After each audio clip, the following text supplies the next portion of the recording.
Let's kick off this explainer by completely flipping a major assumption we all have about modern city life and public transit. When we think about the hustle and bustle of city buses, we just naturally assume it's a relatively modern thing, right? Born out of the steel and smoke of the industrial age. But today, we're doing a postmortem on a fascinating historical failure. We're going to look at the world's very first bus network, and we're treating it exactly like a modern startup that absolutely crashed and burned. So, if you had to guess when the concept of a scheduled public bus actually hit the streets, what would you say? You'd probably lean toward the Industrial Revolution, maybe the booming cities of the early 1900s, or perhaps those Victorian-era omnibuses. But the truth is way older and honestly a lot stranger than that. The world's very first scheduled public transport service launched in Paris on the 18th of March, 1662. Yes, 1662. We're talking about the 17th century here. This is well before the steam engine, way before the Industrial Revolution.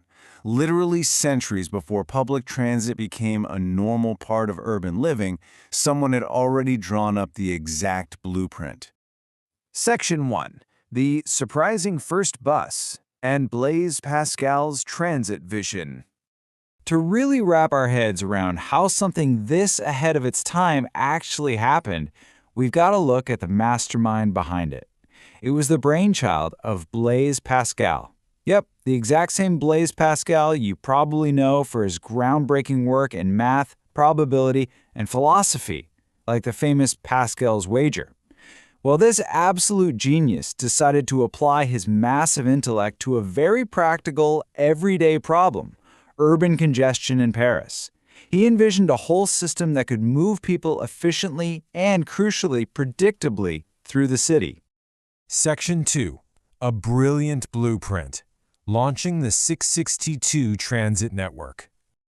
What's super fascinating about this launch is that it plays out exactly like a modern tech startup, securing seed funding and getting regulatory approval. Pascal didn't just have a neat idea, he built a real coalition. After getting direct permission from King Louis XIV, thanks to an influential group of backers, including his sister D'Alberte and his friend the Duc de Rohanès, Pascal launched the Carros à 5 sols, which translates to the 5-penny carriages. This wasn't just a couple of carts. It was a fully realized network of horse-drawn carriages operating as a legitimate public transit system for Paris.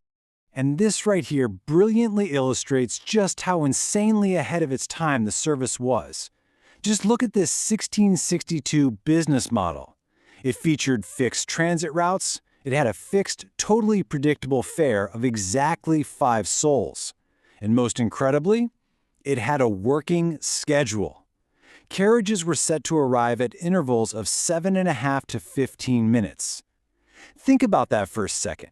In 1662, hundreds of years before digital clocks or GPS, Pascal instituted a reliable, minute-by-minute timetable. And exactly like a great startup, finding that perfect product-market fit, the early traction was unbelievable. They launched in March 1662 with just a single route. But the demand was so huge and the execution was so solid that by July of that exact same year, they had expanded to 5 separate lines operating all across Paris. Parisians were genuinely thrilled. This was a brand new, highly organized way to navigate the rapidly growing city, and honestly, it seemed like an absolute slam dunk. Section 3. 3 Fatal Mistakes. The Churn and Downfall. Sadly, that initial hype did not last. The product itself was phenomenal, but the management and policy surrounding it, they drove it right into the ground. So, treating this like a business post-mortem, we can trace the failure down to 3 key mistakes: regulatory class discrimination, a collapsed target market, and a massive breakdown in practical user experience. Let's break these down and see exactly what went wrong. Mistakes 1 and 2 were driven heavily by awful regulation and blatant class discrimination. The Parliament of Paris, which was basically the local government at the time, stepped in and made a disastrous ruling. They decided to outright ban ordinary laborers and artisans from using the carriages. They restricted this incredible public utility solely to the wealthy, or what they called the bourgeois and meritorious classes. Obviously, public opinion tanked overnight. The working class was understandably furious at being locked out of their own city's transit system, so they started actively protesting and interfering with the carriages on their routes.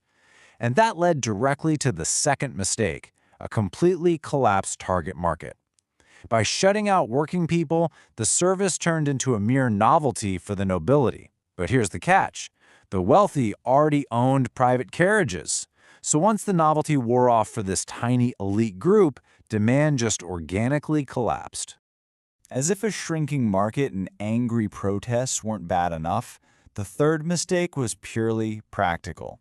The user experience completely fell apart. Historical accounts show that rampant pickpocketing started to plague the routes. On top of that, because of terrible operational management, carriages would get overcrowded and then just skip subsequent stops entirely instead of picking up more passengers. This absolutely ruined the experience for the few elites who are actually still allowed to ride. I mean, if you can't rely on the bus to stop for you and you get robbed when it actually does, you're definitely not going to be a repeat customer. Section 4. The Ultimate Lesson. Postmortem of a 17th century startup. So, what exactly happens when a brilliant idea is strangled by terrible execution? Well, the aftermath is genuinely tragic. Blaise Pascal died in August 1662, just a few months after launch. He never lived to see the ultimate fate of his creation. By 1667, a mere 5 years after it started, the service shut down completely. And here is the craziest part of this whole history. Because of this failure, the entire concept of the public bus basically vanished for the next 150 years. It wasn't until 1826 that Stanislas Baldry finally revived the concept in Nantes, France with his omnibus model. And you know what Baldry's key to success was?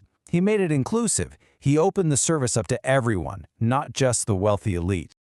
This leaves us with an incredibly powerful takeaway. Pascal's idea was genuinely brilliant. The 5-penny carriages actually worked.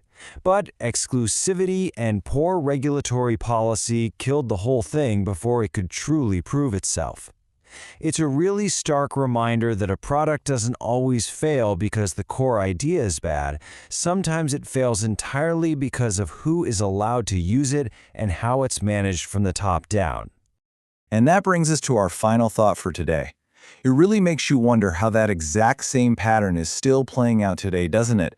How many great products or revolutionary services are currently being buried right now under the weight of bad access or terrible distribution policies? It kind of leaves us to ask, if a bad policy robbed the world of the public bus for 150 years, what incredible modern innovations might we be missing out on right this very second?